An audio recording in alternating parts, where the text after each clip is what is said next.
Hello, good morning, students. Today's transcription number 152 on the speed of 100 words per minute. Start. There are often disquieting features which crop up in our economy, which usually scare not only the people of this country but also the government.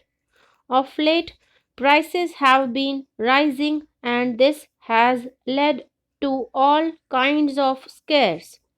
Sir, we must keep in control all prices. There can be no denying this fact.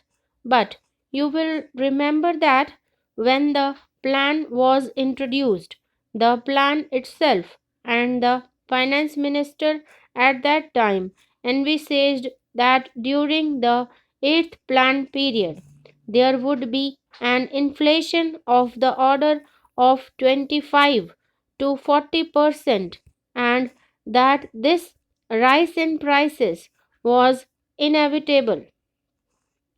Statisticians have said that in the political conditions existing in our country and the economy that we have adopted for ourselves, planned development without rise in prices is not possible.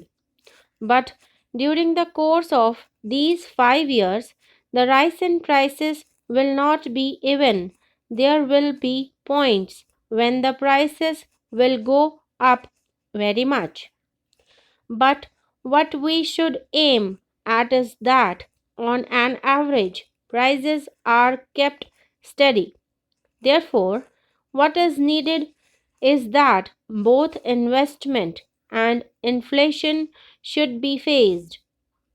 Having said that, I would like to warn the finance minister that the most important prices that must be kept under check are those of food and clothing.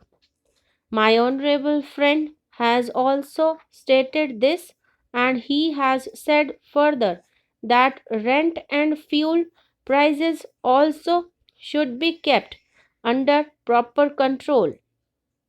What I say is that if the finance minister succeeds in keeping down the prices of food and clothing, our economy will not be injured even if there is a slight rise in other sectors.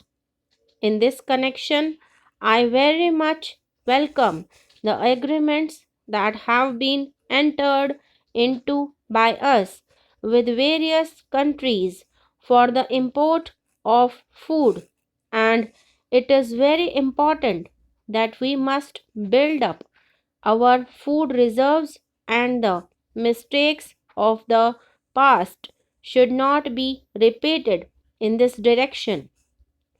I am very happy to note from the statement of the finance minister that the prospects of our food crop are bright, but that should not lead us to any complacency. We should not build up our food stocks by imports only. This is a time when prospects of our own crop are good, and we should embark upon a program of internal procurement so that we may augment our food reserves.